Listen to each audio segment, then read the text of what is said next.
भारतमा आइतबार उद्घाटन भएको नयाँ संसद भवनमा अखण्ड भारतको नक्सा भित्तामा अङ्कित गरिएको छ। सो नक्सामा अखण्ड भारत भन्दै नेपालको लुम्बिनी, कपिलवस्तुदेखि पाकिस्तानको तक्षशिलासम्मको क्षेत्रलाई समेटिएको छ। संसदको नयाँ भवनको भारतीय प्रधानमन्त्री नरेन्द्र मोदीले धार्मिक कार्यक्रमसहित आइतबार उद्घाटन गरेका थिए। भारतीय सञ्चार माध्यमहरूले विगतका महत्त्वपूर्ण अधिराज्य तथा सहरहरूलाई समावेश गरेको जानकारी दिएका छन्। सत्तारूढ भारतीय जनता पार्टी बीजेपीको मातृ संस्था राष्ट्रिय स्वयंसेवक सङ्घ आरएसपीले अखण्ड भारतको विषयलाई उठाउँदै आएको छ, जसलाई प्राचीन समयमा भारतीय प्रभाव क्षेत्रको रूपमा व्याख्या गर्ने गरेको छ।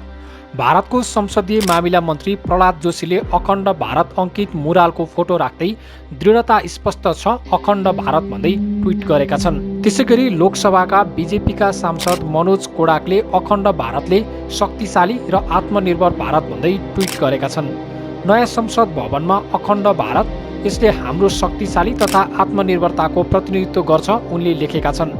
राष्ट्रिय स्वयंसेवक सङ्घले अखण्ड भारतको धारणाले भौगोलिक अविभाजित भारतको प्रतिनिधित्व गर्ने बताउँदै आएको छ, जसमा हालको अफगानिस्तानदेखि दक्षिण पूर्व एसियाको थाइल्यान्डसम्मको भूभागलाई समेट्ने जनाएको छ। यसैगरी पूर्व प्रधानमन्त्री डाक्टर भट्टराई भन्छन्, अखण्ड भारत नक्साको उद्देश्यबारे भारतले स्पष्ट गर्नुपर्छ।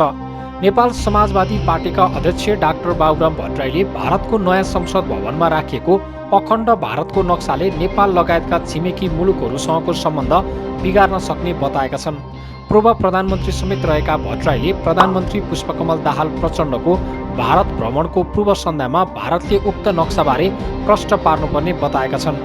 भारतले नयाँ संसद भवनमा अखण्ड भारतको नक्सा राखेको छ। उक्त नक्सामा नेपाल र पाकिस्तानको भूभाग समेत उल्लेख गरिएको छ।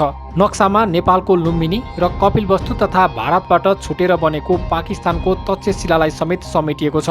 अखण्ड भारतको विवादास्पद नक्साले नेपाल लगायत छिमेकका अनावश्यक कूटनीतिक विवाद निम्ताउन सक्ने पूर्व प्रधानमन्त्री डाक्टर भट्टराईको भनाइ छ।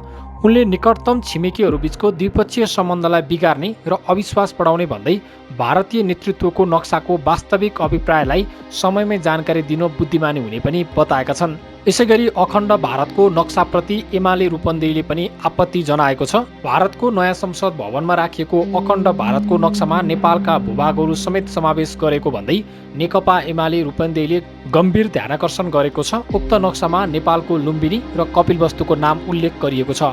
एमाले रूपन्देहीका अध्यक्ष तेजेन्द्र केसीले एक विज्ञप्ति जारी गर्दै भारतले हालै उद्घाटन गरेको नयाँ संसद भवनमा राखिएको उक्त नक्सामा विश्वकै प्रख्यात नेपालको रूपन्देही जिल्लामा पर्ने बुद्ध जन्मस्थल लुम्बिनी र अर्को नेपालको भूभाग कपिलवस्तुलाई पनि समावेश गरिएको खबर सार्वजनिक हुनु आपत्तिजनक रहेको उल्लेख गर्नुभएको छ।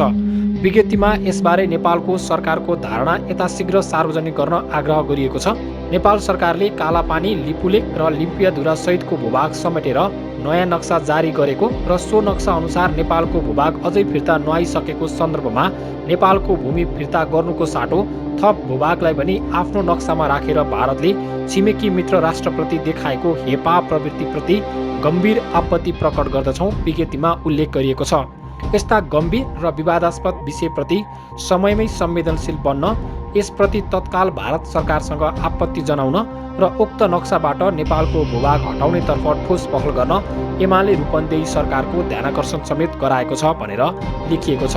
त्यसैगरी आज अखण्ड भारत नक्सामा लुम्बिनी क्षेत्र समेटिएको बारे संसदीय समितिमा पनि प्रश्न उठेको छ। भारतीय संसदको अखण्ड भारत नक्साबारे नेपालको संसदीय समितिमा सांसदले प्रश्न उठाएका छन्। मङ्गलबार जारी पूर्वाधार विकास समितिको बैठकमा एमाले सांसद ठाकुर गैरेले सो विषयमा प्रश्न उठाएका हुन्। गैरेले भ्रमण तलका एक सदस्य ऊर्जा मन्त्री शक्ति बस्नेतलाई प्रधानमन्त्री पुष्पकमल दाहाल प्रचण्डको भारत भ्रमणका क्रममा उक्त विषयमा प्रष्ट हुन पनि आग्रह गरेका छन्।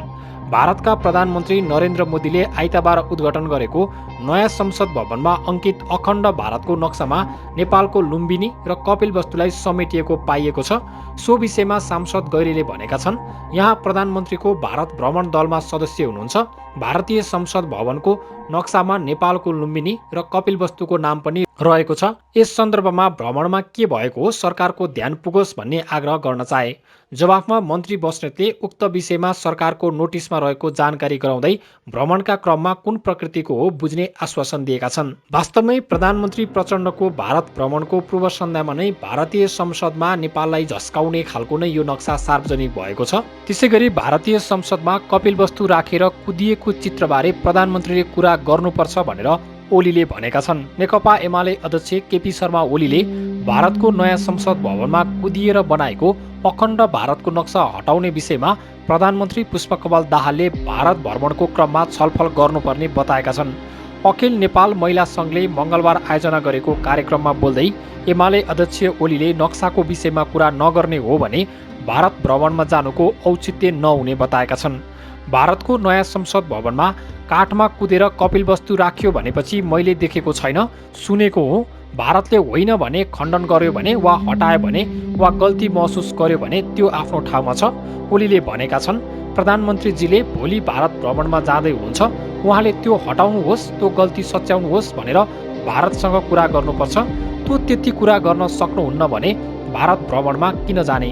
प्रधानमन्त्री दाहाल बुधबार 4 दिने भारत भ्रमणमा जाँदैछन्। कार्यक्रममा ओलीले भारत जस्तो एउटा पुरानो सुदृढ नमुना लोकतन्त्र भएको देशले नेपालको भूमि समेटेर आफ्नो संसदमा राख्नुलाई उचित भन्न नसकिने बताएका छन्।